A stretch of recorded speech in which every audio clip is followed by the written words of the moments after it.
Grabe po ang ba. Ayan po, kita-kita natin dito. Apaw na po, lubog na po mga bahay namin dito. Nathan! Dito ka lang. Huwag ka dyan tumungo ko lang gugumba. Gugumba ka na naman.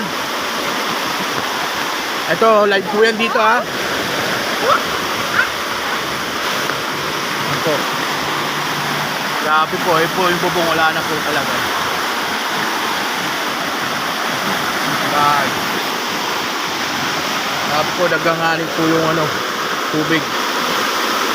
Mabuti na lang may puno rito. So yung mga bahay nababangga. Kaso yung iba warak na talaga dun Isumpo na. Neta dito ko lang. Isumpo natin mga idol. Yan Warak na po yung mga bahay. Yan po yung bubong. Ikot siya po.